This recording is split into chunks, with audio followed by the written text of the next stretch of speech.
J'ai montré mes seins aux amis de mon copain pour la blague, mais il ne l'a pas supporté et m'a quitté sur le champ. Je m'appelle Lady, j'ai 24 ans et voici l'histoire de comment j'ai ruiné ma relation pour quelque chose que je considérais comme une plaisanterie sur le moment. Je n'écris pas ceci pour me justifier, mais parce que j'essaie encore de comprendre à quel moment une décision impulsive peut tout faire basculer. Dylan et moi étions ensemble depuis près de 2 ans. Notre relation n'était pas parfaite, mais elle n'était pas conflictuelle non plus. Il a toujours été plus réservé que moi, il est calme, observateur, il n'aime pas trop les grandes fêtes ni le désordre. Moi, en revanche, j'ai tendance à m'adapter facilement aux environnements sociaux, même si je ne me sens pas toujours aussi sûr de moi que j'en ai l'air. La fête avait lieu dans l'appartement d'un de ses amis de l'université.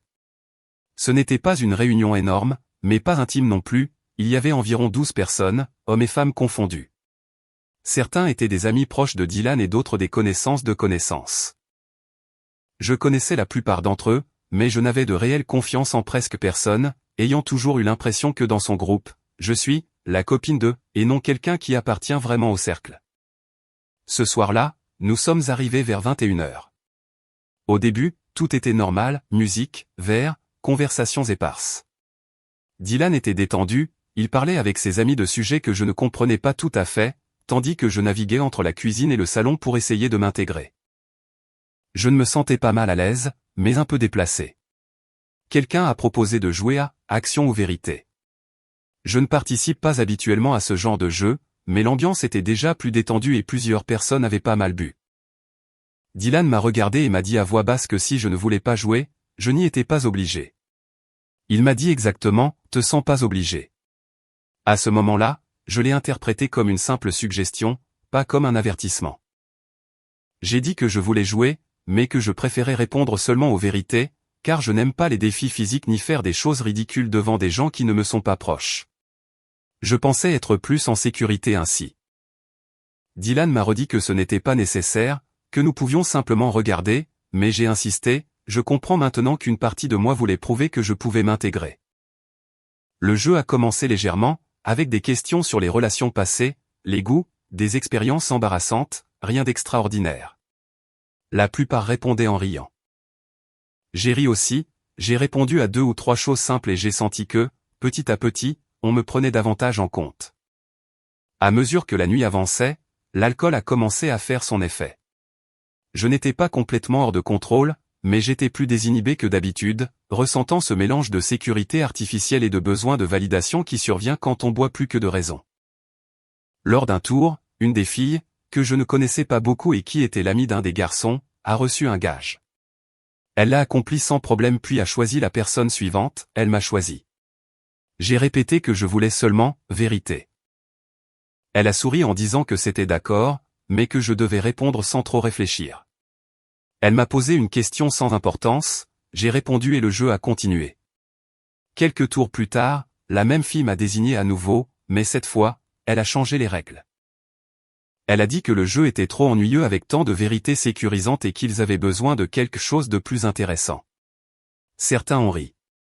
Moi aussi, même si intérieurement j'ai ressenti une pression supplémentaire. Dylan est intervenu pour dire que si quelqu'un ne voulait pas faire quelque chose, il ne fallait pas se mettre la pression.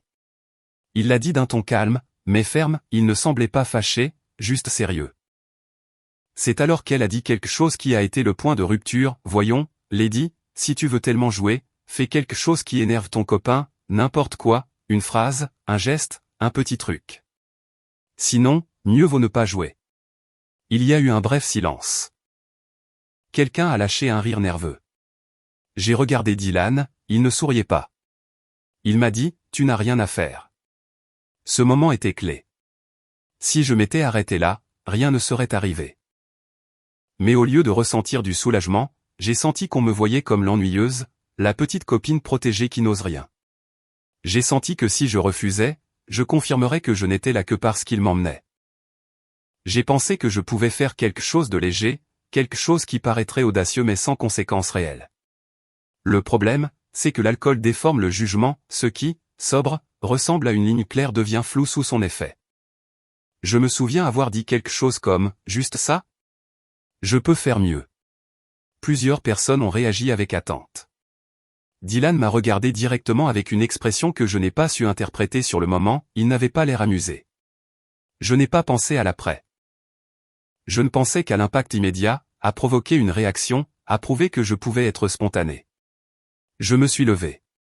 J'ai senti mon cœur s'accélérer, non pas de peur, mais à cause de ce mélange d'adrénaline et d'exhibitionnisme impulsif qui apparaît parfois quand on veut impressionner. Sans rien dire de plus, j'ai soulevé mon haut pendant quelques secondes et j'ai montré ma poitrine devant le groupe. Ce n'était pas un mouvement lent ni théâtral, c'était rapide, 2 ou 3 secondes, peut-être moins, mais suffisant pour que tout le monde le voie. Il y a eu des rires, des sifflets gênés, quelqu'un a dit « ça y est », une autre personne a lâché un « waouh » qui semblait plus surpris qu'amusé. La fille qui m'avait défié a écarquillé les yeux comme si elle ne s'attendait pas à ce que je fasse vraiment une chose pareille. J'ai baissé mon haut presque immédiatement et j'ai senti une bouffée de chaleur me monter au visage. Pendant une fraction de seconde, je me suis sentie puissante, comme si j'avais gagné le jeu. Mais ce sentiment a duré très peu de temps. J'ai essayé de garder le sourire, comme si tout cela faisait encore partie de la dynamique. J'ai remis mes cheveux en place et j'ai dit d'un ton léger, défi relevé. Quelques personnes ont laissé échapper des rires malaisés. Personne n'a applaudi. Personne n'a célébré. La fille qui m'avait lancé le défi n'avait plus l'air amusée, mais surprise. J'ai regardé Dylan. Il ne riait pas, il ne criait pas non plus.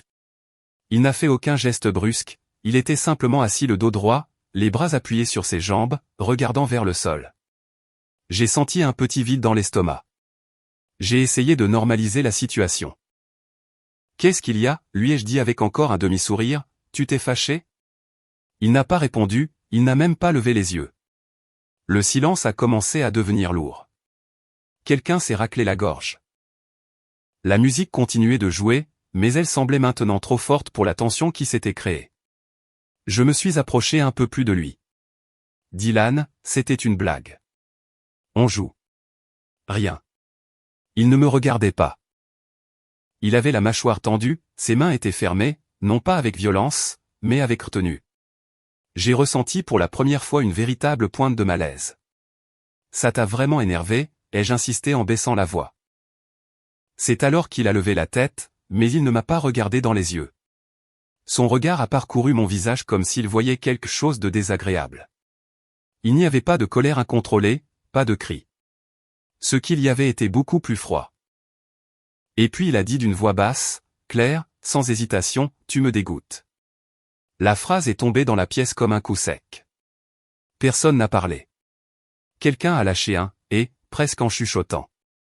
La fille qui m'avait défié a ouvert la bouche sans savoir quoi dire. L'un des amis de Dylan est resté complètement immobile, regardant le sol. J'ai senti le sang quitter mon visage. Je ne m'attendais pas à ça. Je m'attendais à de la colère, une dispute, même un reproche fort, mais pas à ce mot-là. « Quoi ?» ai-je demandé sans comprendre si j'avais vraiment bien entendu. Cette fois, il m'a regardé dans les yeux.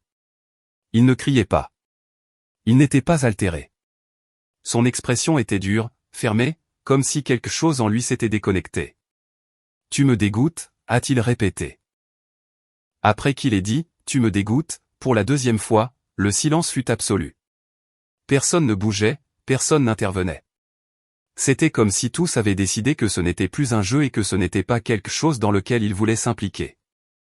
J'essayais encore de digérer la première phrase quand il a continué.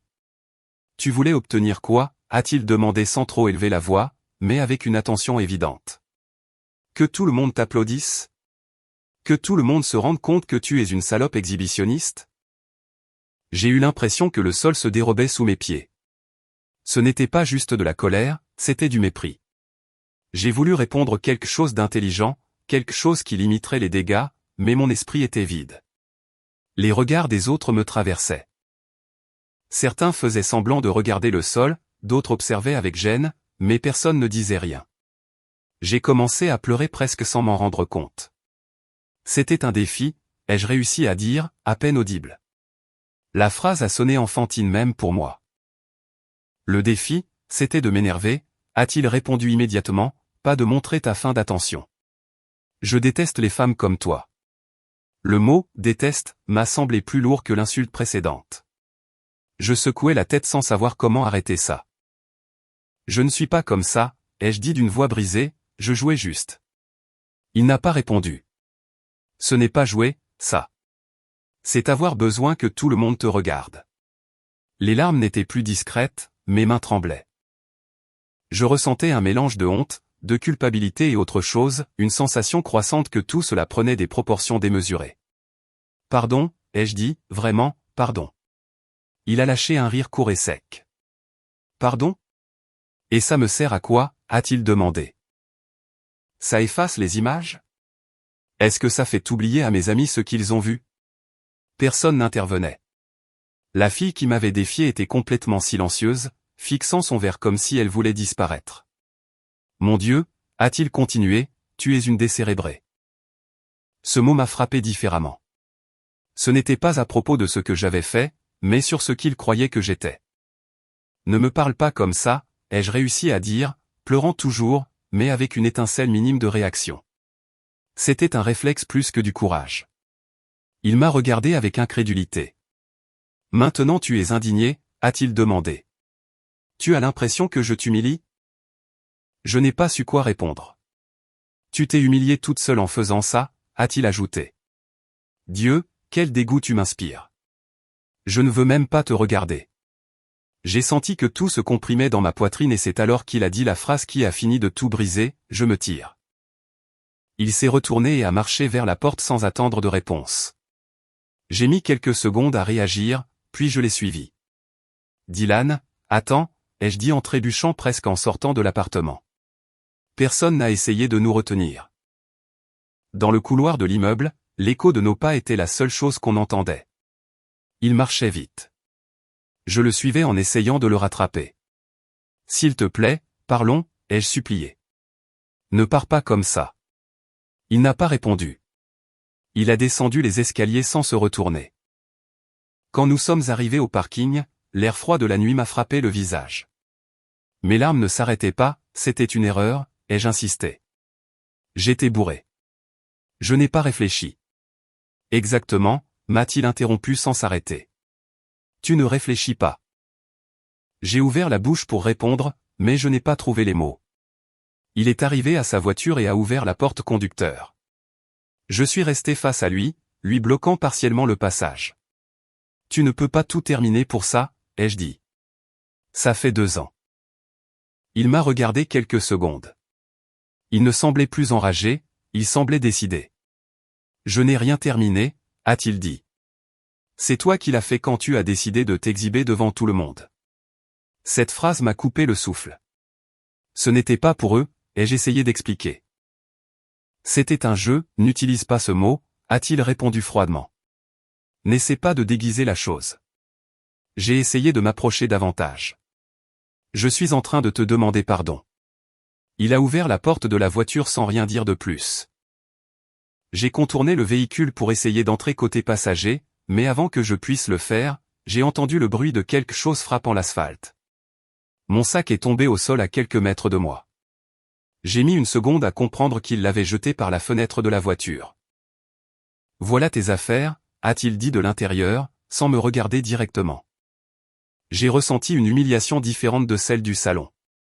Celle-ci était publique, physique. Mon sac ouvert sur le sol du parking, certaines affaires qui en sortaient. Ne fais pas ça, ai-je dit d'une voix brisée. Il a démarré le moteur. Adieu, Lady. Le ton n'était pas explosif, il était définitif. Je suis resté immobile pendant que la voiture démarrait. Il n'a pas accéléré tout de suite. Il est sorti du parking et quand il est arrivé dans la rue, alors seulement il a appuyé sur l'accélérateur. Le son du moteur qui s'éloignait fut la seule chose qui resta. Je suis resté debout à pleurer, avec mon sac à mes pieds. J'ai ramassé mes affaires comme j'ai pu. Mes mains tremblaient tellement que j'ai fait tomber mes clés 2 fois.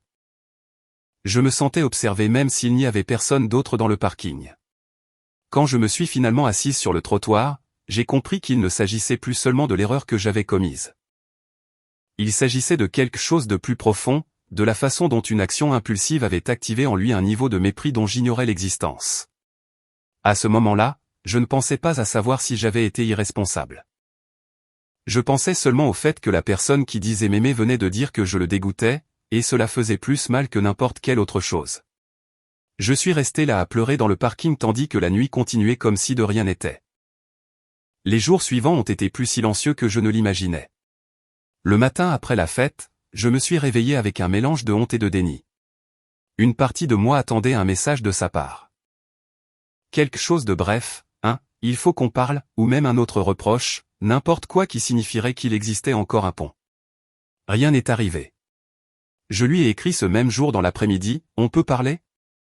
Il n'a pas répondu. J'ai attendu des heures en regardant mon téléphone. Rien. Le lendemain, j'ai réessayé, cette fois avec un message plus long. Je lui ai dit que j'avais honte, que c'était une erreur, que l'alcool n'était pas une excuse, mais qu'il n'y avait aucune intention de lui manquer de respect. Il n'y a pas eu de réponse non plus. 3 jours ont passé. Le silence a commencé à sembler définitif. Ce n'était pas une colère passagère, c'était une élimination. J'ai essayé de l'appeler une fois, il n'a pas répondu. Au deuxième appel, je suis tombé directement sur la messagerie. Je ne savais pas s'il m'avait bloqué ou s'il ne voulait simplement pas répondre. Je dormais mal, je mangeais peu, non pas parce que je voulais le punir ou le manipuler, mais parce que je sentais un vide constant dans l'estomac. Ce n'était pas seulement de la culpabilité, c'était de l'incrédulité. Je me répétais qu'il n'était pas possible que 2 ans se terminent ainsi. Au 5e jour, j'ai pris une décision dont je sais maintenant qu'elle était désespérée. Je suis allé à son travail. Je savais à quelle heure il sortait. Je me suis garé devant le bâtiment presque 1 heure avant, assise dans ma voiture, les mains froides et le cœur battant la chamade. J'ai répété mentalement ce que j'allais dire. Je voulais paraître mature, responsable. Je ne voulais pas pleurer. Quand je l'ai vu sortir, j'ai su que je n'étais pas prête. Il marchait avec son sac à dos sur l'épaule en parlant avec un collègue. Il avait l'air normal, tranquille, comme si rien ne s'était passé. J'ai senti une boule dans ma gorge. J'ai attendu que son collègue s'en aille et alors je me suis approché. Dylan, ai-je dit. Il s'est arrêté. Il ne semblait pas surpris, ni fâché, juste distant. Qu'est-ce que tu fais là, a-t-il demandé sans agressivité, mais sans chaleur. J'avais besoin de te voir, ai-je répondu. Tu ne réponds pas à mes messages. Il n'y a rien à dire, a-t-il dit. Ce ton m'a effrayé plus que n'importe quel cri. Si, il y a des choses à dire, ai-je insisté. Tu ne peux pas simplement tout effacer. Il a soupiré comme si c'était un problème logistique. Lady, je t'ai déjà tout dit ce soir-là. Non, ai-je répondu. Tu m'as insulté. Ce n'est pas parler. Il m'a regardé avec un mélange de fatigue et de froideur. Et qu'est-ce que tu veux que je fasse? Que je fasse semblant qu'il ne s'est rien passé? J'ai senti que les larmes commençaient à s'accumuler à nouveau. C'était une erreur. J'étais ivre. Je n'ai pas pensé aux conséquences. Je t'ai demandé pardon. Il a secoué légèrement la tête. Ça ne change pas ce que j'ai vu. C'était quelques secondes, ai-je dit. Ça ne signifiait rien. Pour toi peut-être pas, a-t-il répondu. Pour moi, si. Le silence s'est réinstallé entre nous, mais cette fois en pleine rue avec des gens qui passaient autour. J'ai senti que si je ne faisais rien, je le perdrais pour toujours. J'ai fait un pas vers lui. S'il te plaît, ai-je dit, ne gâche pas 2 ans pour ça. Il a serré la mâchoire. Ce n'est pas moi qui les ai gâchés. Et alors j'ai fait quelque chose dont j'ai honte de me souvenir aujourd'hui. Je me suis mise à genoux. Je ne l'avais pas prévu. C'était impulsif, désespéré. Je sentais que si je lui montrais à quel point je regrettais, il comprendrait que je n'étais pas une menace pour lui ni pour sa dignité. Pardonne-moi, ai-je dit d'une voix brisée. Je t'en supplie. Quelques personnes ont commencé à regarder. J'ai senti le bitume froid à travers mes genoux. Lève-toi, a-t-il dit à voix basse, mais ferme. Non, pas tant que tu ne m'écoutes pas, ne fais pas ça, a-t-il répondu. Je t'aime, ai-je insisté. C'était une stupidité. Je ne suis pas cette personne. Alors son expression a changé. Pas vers la colère, mais vers le rejet. Et moi je ne me remettrai jamais avec toi, a-t-il dit clairement. J'ai senti l'air me manquer. Pourquoi tu ne peux pas comprendre que c'était une erreur? Sa voix s'est durcie. Parce que moi, j'aime les femmes décentes. Le mot est resté suspendu entre nous. Pas celles qui, à la moindre provocation, veulent se déshabiller devant n'importe qui. Je suis resté immobile. Je ne suis pas comme ça, ai-je chuchoté. C'est exactement ce que tu as fait.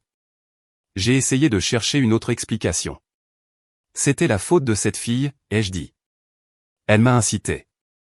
Elle a dit que je devais t'énerver. Il m'a regardé comme s'il ne pouvait pas croire ce qu'il entendait. Elle n'a jamais dit de montrer ta poitrine à tout le monde, a-t-il répondu. Ça, c'est toi qui l'as décidé. Je n'ai pas su quoi répondre. Ne rejette pas la faute sur les autres pour ce que toi tu as choisi de faire, a-t-il ajouté. J'ai senti que chaque argument s'effondrait avant même de le terminer. Je t'ai humilié, a-t-il continué. Ce n'était pas seulement ce que tu as fait. C'était où et devant qui. Sa voix ne tremblait pas. La mienne, si. Je ne voulais pas t'humilier, mais tu l'as fait. Les gens continuaient de passer. Certains regardaient, d'autres faisaient semblant de ne rien voir. J'aurais aimé ne jamais t'avoir rencontré, a-t-il finalement dit. Cette phrase a été pire que les insultes. Ce n'était pas de la rage, c'était le regret d'avoir été avec moi. J'ai commencé à pleurer sans contrôle, pas de manière dramatique, mais brisée. Je sentais que quelque chose se fracturait à l'intérieur de moi. Tu ne peux pas dire ça, ai-je murmuré. Si, je peux, a-t-il répondu. Et je suis désolé, mais c'est la vérité. Il s'est retourné. Dylan, l'ai-je appelé. Il ne s'est pas arrêté. Il a marché vers sa voiture sans se retourner. Je suis resté agenouillé quelques secondes de plus jusqu'à ce que la honte d'être ainsi en public m'oblige à me relever. Je sentais que les regards me transperçaient. Je suis retourné à ma voiture avec les jambes faibles. Ce fut la dernière fois que nous nous sommes parlé. Des mois ont passé depuis. J'ai beaucoup réfléchi à ce qui s'est passé. Oui, c'était une décision impulsive. Oui, c'était un manque de respect. Je ne le nie pas, mais j'ai aussi compris quelque chose que j'ai du mal à admettre. Sa réaction a révélé une façon de penser que je n'avais pas voulu voir avant. Il ne m'a pas quitté juste pour un geste. Il m'a quitté parce que dans ce geste, il a projeté une image complète de qui il croyait que j'étais. Peut-être que pour lui, montrer mon corps dans ce contexte signifiait que je n'avais pas de valeur, que je n'étais pas décente, que j'étais, comme il l'a dit, une femme qui cherche de l'attention. Je ne peux pas changer ce que j'ai fait, mais je ne peux pas non plus ignorer comment il m'a parlé. 2 ans de relation se sont terminés en une semaine. Parfois je me demande si c'était vraiment quelque chose d'aussi bête que je le dis quand je le raconte. Peut-être que ce n'était pas bête. Peut-être que c'était une preuve d'incompatibilité qui est arrivée de la manière la plus brutale possible. Ce que je sais, c'est que cette seconde où j'ai soulevé mon haut a changé la manière dont il me voyait. Et quand quelqu'un vous regarde avec mépris, aucun pardon ne peut reconstruire cela.